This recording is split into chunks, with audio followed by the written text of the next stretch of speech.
Ẹ káàbọ̀ sí ẹ̀kọ́ ìkà ojoojúmọ́ ti ìjọ ẹ̀dá titun. Òní, ọjọ́ 15 oṣù keje ọdún 2025. Àkòrí: yíyan ọgbọ́n. Ìwé orin 2:9 kí n lè jinlẹ̀ nínú ìfẹ́ Jésù. Ẹ̀kọ́ àkọ́sórí: ìbẹ̀rù Olúwa ní ipilẹṣẹ ìmọ̀, ṣùgbọ́n àwọn aṣiwere gan ọgbọ́n àti ẹ̀kọ́. Ìwé Òwe 1:7. Bíbélì kíkà. Ìwé Òwe 4:14-19. Má ṣe bọ́ sí ipa ọ̀nà ènìyàn búburú, má ṣe rìn ní ọ̀nà àwọn ènìyàn ibi. Yẹ̀ ẹ́ sílẹ̀, má ṣe kọjá nínú rẹ̀, yẹ̀ kúrò níbẹ̀, sì máa bá tìrẹ lọ.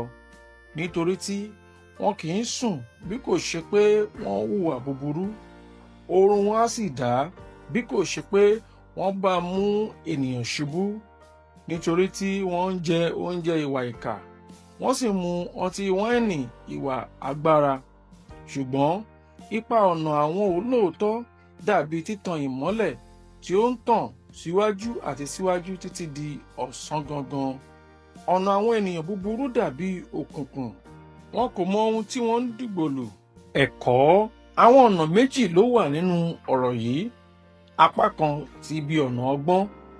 Ibi tí a bá yàn ni yóò sọ irú ìgbésí ayé tí a ó gbé. Bí a bá yan ọ̀nà ọgbọ́n, a ó máa gbé ayé tí ó wu Ọlọ́run. Ọ̀nà ọgbọ́n yọrí sí ìyè, ṣùgbọ́n ọ̀nà àwọn ènìyàn búburú yóò yọrí sí ìparun. Gẹ́gẹ́ bí onígbàgbọ́, a gbọ́dọ̀ máa yan ọgbọ́n ní gbogbo ìgbà. Ọgbọ́n túmọ̀ sí ìtọ́nilẹ́yìn àti ìmúlò àkíyèsí tó dá lórí òtítọ́ àti ìyè Ọlọ́run. Ọgbọ́n jẹ́ òye àti lílo àwọn ìpìlẹ̀ láti ṣàkóso tàbí yanjú àwọn ìpèníjà ìgbésí ayé wa àti láti ṣe àwọn ìpinnu. Ọgbọ́n tún jẹ́ agbára láti gbé ní ìbámu sí òtítọ́ ọ̀rọ̀ Ọlọ́run. Sólómọ́nì gbà wá nímọ̀ràn lórí ọ̀nà láti yàn. Ìwé Òwe 4:14-19. Nínú ẹ̀kọ́ yìí, ọgbọ́n ni a fi hàn gẹ́gẹ́ bí ìmọ́lẹ̀ tó ń yọ, tí ń tan ìmọ́lẹ̀ sí ọ̀nà òdodo, tí ń ràn wá lọ́wọ́ láti yà kúrò nínú òkùnkùn àwọn ibi. Ọ̀nà àwọn ẹni búburú kún fún ibi, òkùnkùn, àìsinmi, ẹ̀tàn àti ìwà ipá. Wọn kì yóò sinmi bí wọn kò bá ṣe ibi. Ọ̀nà wọn kò ní àfihàn òtítọ́. Wọn kò rí àṣìṣe nínú ohun tí wọ́n ń ṣe, nítorí pé wọ́n ti yà kúrò nínú ọgbọ́n àti òtítọ́ Ọlọ́run. Ẹgbẹ́ búburú máa ń ba ìwà rere jẹ́. Èyí ń kìlọ̀ fún wa pé a gbọ́dọ̀ kúrò ní ọ̀nà àwọn ènìyàn búburú, nítorí pé wọ́n kún fún ibi. A kò gbọ́dọ̀ ní àjọṣe pẹ̀lú wọn.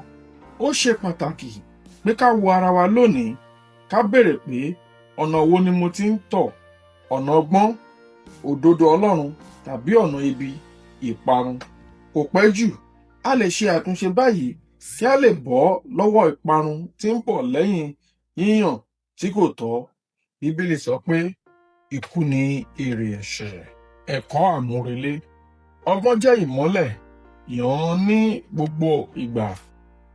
Àdúrà: Olúwa, ràn mí lọ́wọ́ láti yan ọgbọ́n nígbà gbogbo, nínú ohun gbogbo, àti nínú àwọn ìpinnu tí mò ń ṣe, ní orúkọ Jésù.